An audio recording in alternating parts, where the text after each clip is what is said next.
परम संत बाबा जय गुरुदेव जी महाराज, इनके चरणों में अरबों खरबों प्रणाम। ईश्वर भगवान और उनकी दृश्य अदृश्य शक्तियों को भी कोटि कोटि प्रणाम। आदरणीय अन्ना जी, इनको भी मेरा प्रेम पूर्वक जय गुरुदेव। साथ ही साथ यहाँ पर उपस्थित शाकाहार प्रचार में चलने वाले सभी माता पिता भाई बहनों को और इस मंगरूड़ गांव के सभी माता पिता भाई बहनों को बड़े प्रेम के साथ जय गुरुदेव। जय गुरुदेव। प्रेमियों, ये हमारी साप्ताहिक रैली का सत्संग है जो सप्ताह में हर रविवार को हम सभी प्रेमी गुरु महाराज के आदेश को लेकर गांव-गांव जाते हैं, शाकाहार का प्रचार करते हैं और फिर उसी रैली का समापन में सत्संग का कार्यक्रम होता है। तो गुरु महाराज की असीम कृपा से, दया से आज ये सत्संग का कार्यक्रम हो रहा है।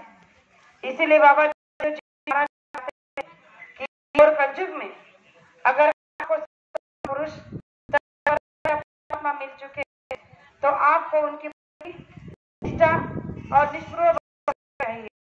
गुरु के प्रति श्रद्धा और विश्वास जब तक अटूट नहीं होगा तब तक हमारी भक्ति नहीं बनेगी। इसलिए गुरु महाराज ने कहा कि भक्ति का प्रमाण आप कई बार सुनते हो, कई बार आपको सुनने को मिलता है, लेकिन फिर भी हमारी भक्ति क्यों नहीं बनती। तो इसमें गुरु महाराज ने एक बार एक प्रमाण देकर, कहानी के तौर पर एक दृष्टांत देकर सुनाने की कोशिश की थी कि जिसे हम सुनकर अपने जीवन में अमल में ला सके। तो दृष्टांत ये था कि एक बार नामदेव महाराज अपने गृहस्थी जीवन में बहुत व्याकुल परिस्थिति से गुजर रहे थे। तो उनके घर में एक दिन बहुत ही दिक्कत हो गई और घर परिवार बच्चों में खाने पीने के लिए भी कुछ राशन नहीं था। तो नामदेव महाराज की पत्नी ने कहा कि देखो, ये जो कपड़े का थान है इसे आप बाजार में जाकर बेच दो और इससे जो पैसा मिलेगा इससे बच्चों के लिए घर में राशन पानी लेकर आओ, क्योंकि बड़े बूढ़े तो भूख से बेहाल होकर भूख को बर्दाश्त कर लेंगे, लेकिन हमारे छोटे छोटे बच्चे हैं वो भूख को बर्दाश्त नहीं कर सकते। इसीलिए घर में गेहूं, चावल, शक्कर, चीनी जो भी है सब कुछ खत्म हो चुका है।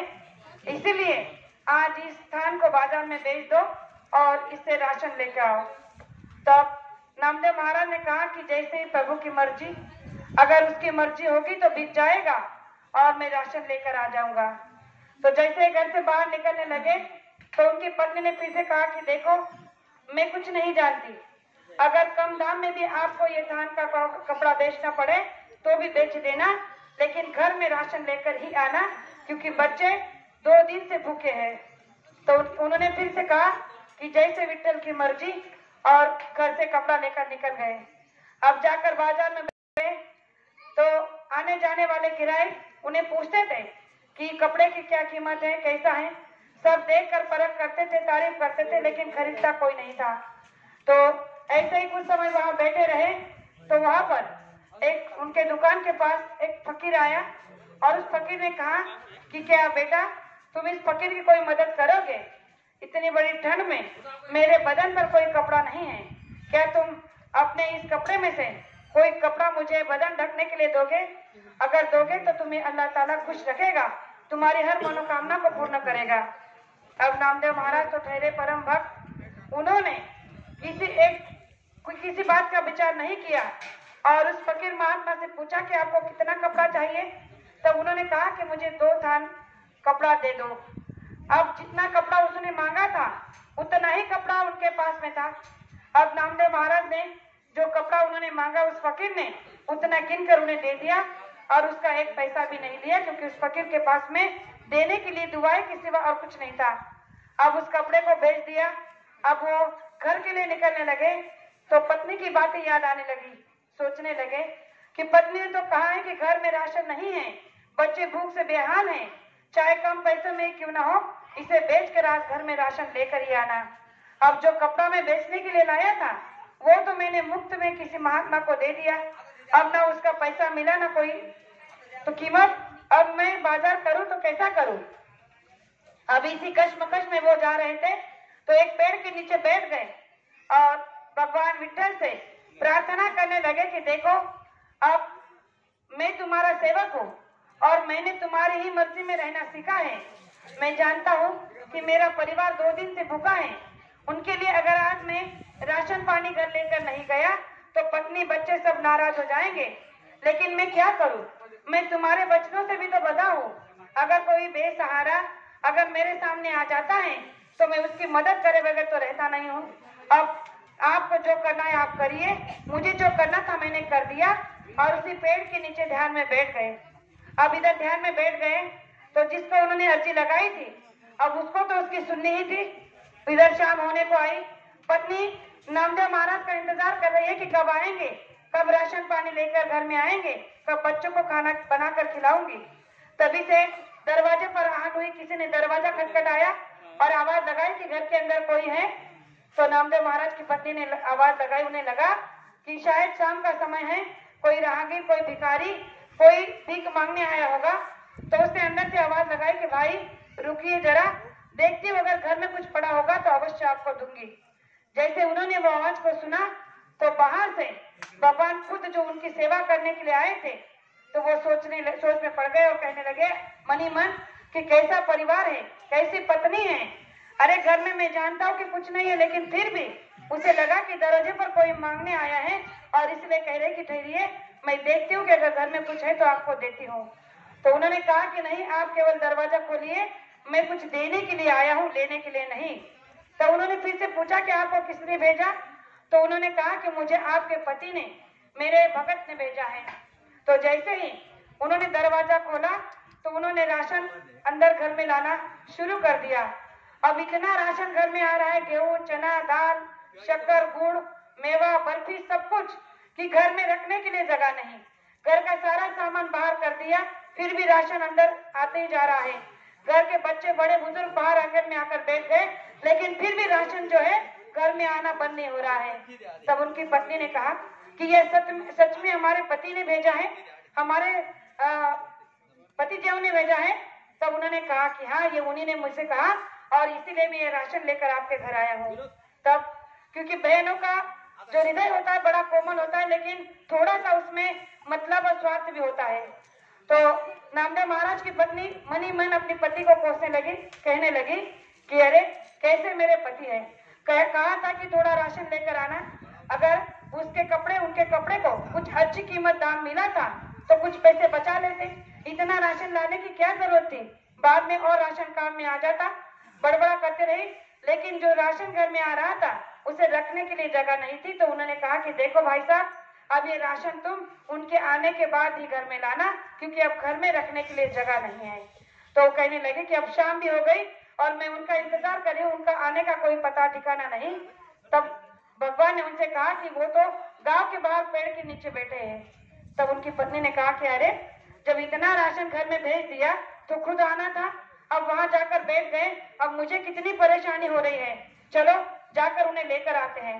और जब अपने बच्चों के साथ नामदेव महाराज की पत्नी और भगवान पीछे चलने लगे, नामदेव महाराज पेड़ के नीचे ध्यान में बैठे हुए थे। जैसे उन्होंने लोगों की आने की आहट सुनी तो आंखें खोली और देखा कि उनकी पत्नी, पूरा परिवार उनकी तरफ आ रहा है।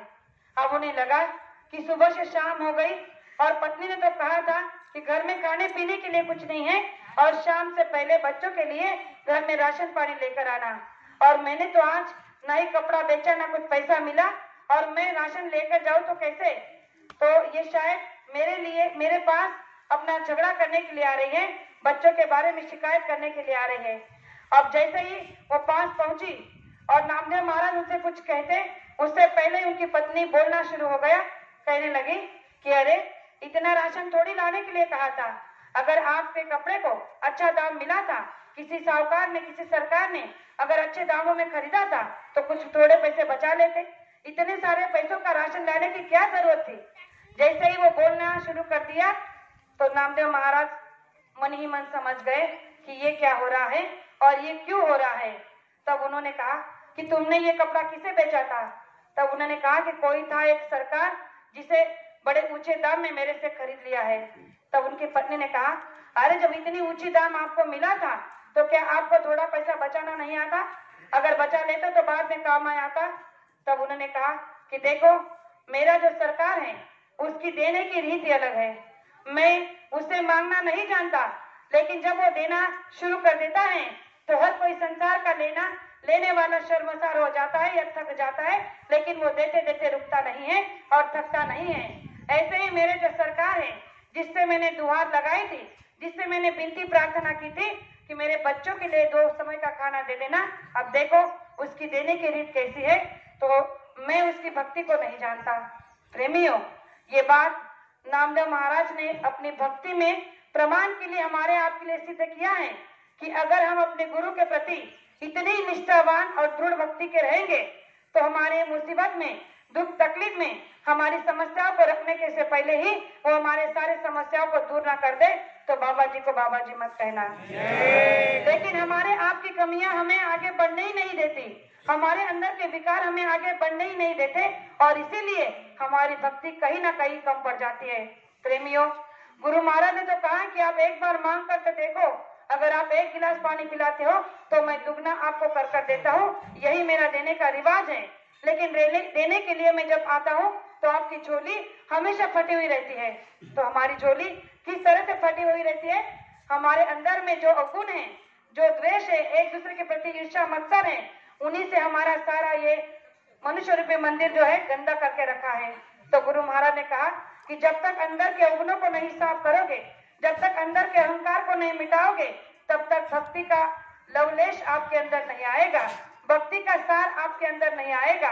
और इसीलिए बाबा जय गुरुदेव जी महाराज इस संसार में ऐसे महात्मा आए हैं जिन्होंने सभी दुखियों का दुख हर लिया है, सभी के संकट और मुसीबत में हमारे मदद की है। तो आज भी ये कार्य हो रहा है। हम कई जगह सुन रहे हैं, जाकर देख रहे हैं कि जिन जिन प्रेमियों ने दुख तकलीफ मुसीबत में उन्हें पुकारा है, उन्होंने अवश्य आकर उनकी मदद की है। तो संसार तो क्या, गुरु महाराज ने कहा ये तो हंसते खेलते आपका हो जाएगा, लेकिन अगर आप नेकी और ईमानदारी के साथ रहोगे तो मैं लोक और परलोक आपका दोनों दूंगा। प्रेमियों, इस घोर कलयुग में बाबा जय गुरुदेव जी महाराज हमारा लोक और परलोक दोनों बनाने के लिए आए हैं। हमारा आद्य कर्तव्य बनता है कि हम उनके प्रति बड़े ही निष्पृह भक्ति करें, निस्वार्थ भक्ति करें और किसी के प्रति कोई द्वेष और ईर्ष्या न रखें। तो आज मैं आपसे इतना ही कहना चाहूंगी कि भक्ति इस कलयुग में करना बड़ा सरल रास्ता गुरु महाराज ने दिया है, केवल करना न करना हमारे आप पर निर्भर करता है।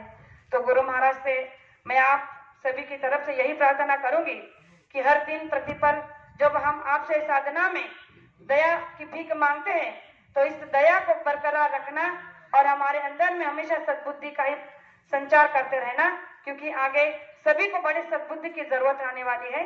तो 2 बातें आपके सामने रखी, हो सकता हो कहने में एक आध शब्द ऐसा निकल गया हो जो मुझे नहीं कहना चाहिए था, तो मुझे आपकी छोटी बेटी समझकर माफ करना, ऐसे आशा करती हूँ। और मेरे 2 शब्द को यही विराम देना चाहती हूँ। जय